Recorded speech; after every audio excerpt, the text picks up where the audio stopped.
कुल active infection के cases हैं 1862, 1862 एक्टिव केसेस 1862।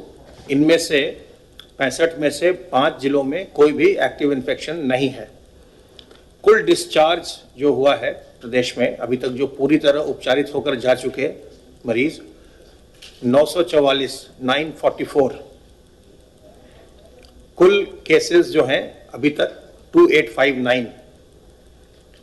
20 लैब्स फंक्शनल हैं। अब तक 20 प्रयोगशालाएं फंक्शनल हो चुकी हैं और वो टेस्टिंग का कार्य कर रही हैं।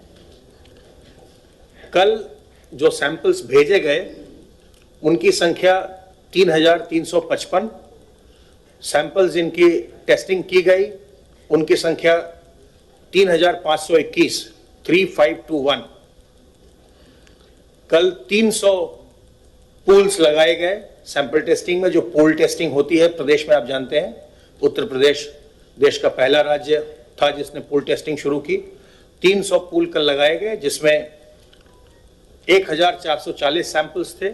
300 में से 34 पूल पॉजिटिव आए, बाकी 266 पूल्स नेगेटिव आए।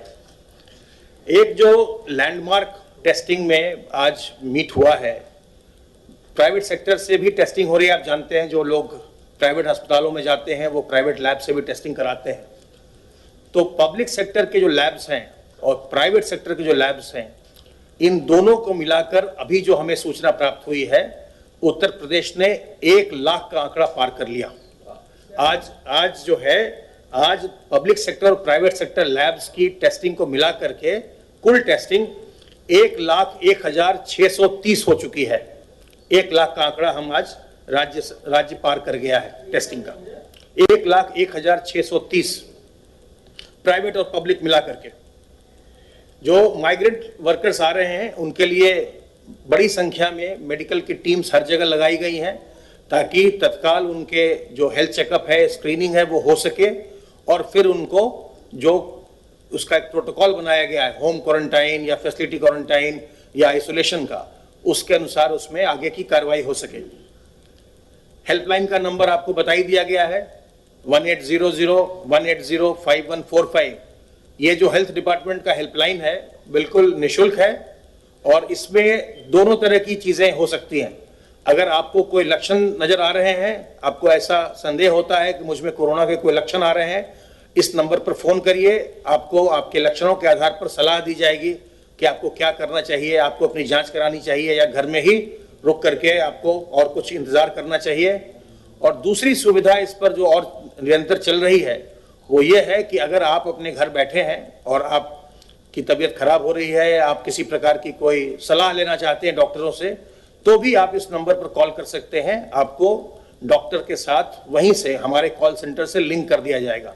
तो आप किसी महिला चिकित्सक से या किसी मेडिसिन के डॉक्टर से आप बात करना चाहते हैं तो उनको लिंक कर दिया जाएगा। इसके अलावे सभी जिलों में ये टेली कंसल्टेशन की सुविधा लगातार दी जा रही है और आप लोगों के माध्यम से सभी जिलों में चिकित्सकों के फोन नंबर भी उपलब्ध कराए गए हैं पब्लिक डोमेन में, पब्लिक मीडिया में, प्रिंट में और इलेक्ट्रॉनिक में। 660 प्राइवेट हॉस्पिटल्स के द्वारा emergency and essential services medical की शुरू कर दी गई हैं। प्रॉपर ट्रेनिंग के बाद पूरे प्रदेश में जो प्राइवेट हॉस्पिटल्स हैं 660 ने प्रारंभ कर दिया है एसेंशियल सर्विसेज देना और इमरजेंसी सर्विसेज। इसके अलावा सरकारी सेक्टर के जितने भी हॉस्पिटल हैं, चाहे वो जिला चिकित्सालय हो, चाहे वो महिला चिकित्सालय हो, चाहे वो मेडिकल कॉलेजेस हो, चाहे वो संयुक्त चिकित्सालय हो, सभी के सभी इमरजेंसी सर्विसेज लोगों को प्रोवाइड कर रहे हैं। आपके माध्यम से फिर से मैं ये दोहराना चाहूंगा कि ये संक्रामक बीमारी है। ये बीमारी किसी को भी हो सकती है, इसमें कोई स्टिग्मा नहीं है, इसमें कोई घबराने की आवश्यकता नहीं है। इस बीमारी से घबराइए नहीं, इससे सावधान रहकर अपना बचाव करिए। और 80% लोग, 85% लोग बिना किसी प्रयास के भी स्वयं भी ठीक हो जा रहे हैं, केवल उनको हम आइसोलेशन में रख रहे हैं। इसलिए लोगों को इससे घबराना नहीं चाहिए, सावधानी बरतनी चाहिए और इसके लिए साबुन पानी से लगातार हाथ धोना, सोशल डिस्टेंसिंग करना यानी दूरी बरतना, 2 गज की दूरी लोगों के बीच में, और अपने मुंह और नाक को कवर करना, चाहे मास्क से करिए, चाहे तौलिया से करिए, गमछे से करिए, रुमाल से करिए, दुपट्टा से करिए, अपने मुंह और नाक को जब भी आप सार्वजनिक स्थल में हैं तो आप ढक कर रखिए। अपनी इम्यूनिटी को बूस्ट करने के लिए तुलसी अदरक का काढ़ा लीजिए, अजवाइन का अर्क लीजिए, गिलोय पीजिए, गर्म पानी का सेवन करिए, प्राणायाम करिए। और सबसे जरूरी बात कि जो लोग बुजुर्ग हैं, जो लोग कमजोर हैं, यानी जिनको कोई किसी प्रकार की बीमारी है, उनसे दूर रहिए। अगर आप बिल्कुल स्वस्थ भी हैं तो भी उनसे थोड़ी दूरी बनाइए, क्योंकि 80% लोग जो इसमें संक्रमित होते हैं उनके कोई लक्षण नहीं आते। तो इसलिए पता भी नहीं चलेगा अगर आप संक्रमित हैं, जब तक आपकी जांच नहीं होती तब तक आपको पता भी नहीं चल पाएगा।